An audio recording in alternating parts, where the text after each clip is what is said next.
আসসালামু আলাইকুম আপুরা, আমি সাথী রেসিপি হাউস চ্যানেল থেকে সাথী বলছি।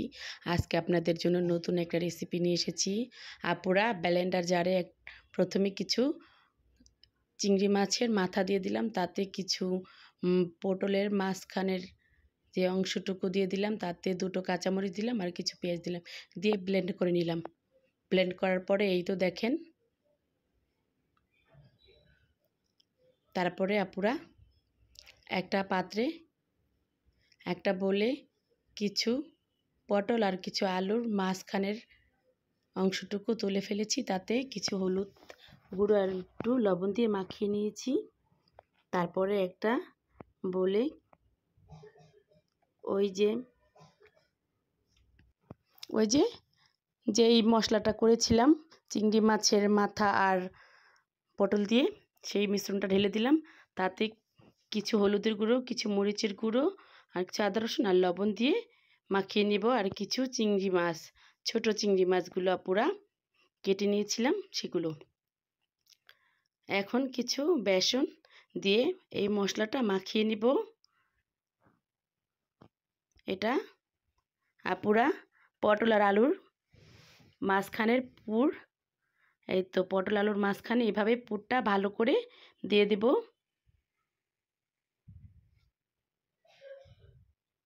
এভাবে পুরটা ভালো করে দিয়ে সবগুলোর ভিতরে এভাবে পুরগুলো ভালো করে দিয়ে দিব। আপুরা, আমার রেসিপিটা ভালো লাগলে আমাকে একটা সাবস্ক্রাইব, একটা লাইক, একটা ভালো একটা কমেন্ট দিয়ে না আপুরা। এই তো আপুরা সব পুরগুলো ভরে নিয়েছি। এখন তেল, তারপরে একটা প্যানে পরিমাণ মতো সরিষা তেল দিব।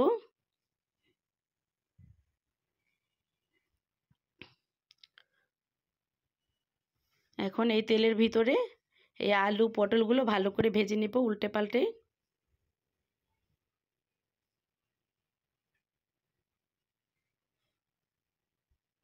এভাবে ভেজে নেবেন আপুরা।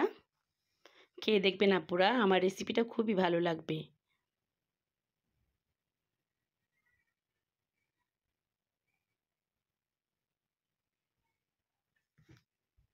তারপরে আপুরা আমি সবগুলো ভেজে এভাবে তুলে নিয়েছি। এখন এই তেলে আবার কিছু পরিমাণে তেল দিয়ে দিলাম এই প্যানটাতেই। তারপর আপুরা পেঁয়াজ কুচিটা দিয়ে দিলাম, দিয়ে ভালো করে ভেজে নিয়েছি। এখন কিছু হলুদের গুঁড়ো, মরিচের গুঁড়ো, লবণ আর আদা রসুন দিব, দিয়ে ভালো করে কষিয়ে নিব।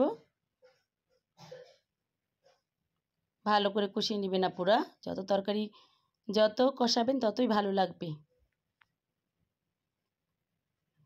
তারপর আপুরা কিছু পানি দিয়ে দিলাম, দিয়ে এখন আবার কিছু সময় ভালো করে কষিয়ে নিব। ভালো করে কষিয়ে নিব।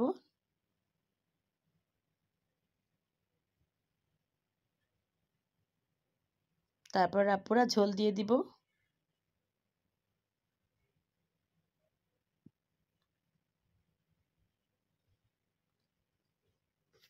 তারপর আপুরা কতটুকু ঝোল দিয়ে পরিমাণ মতো এখন ওই পুর ভরা আলু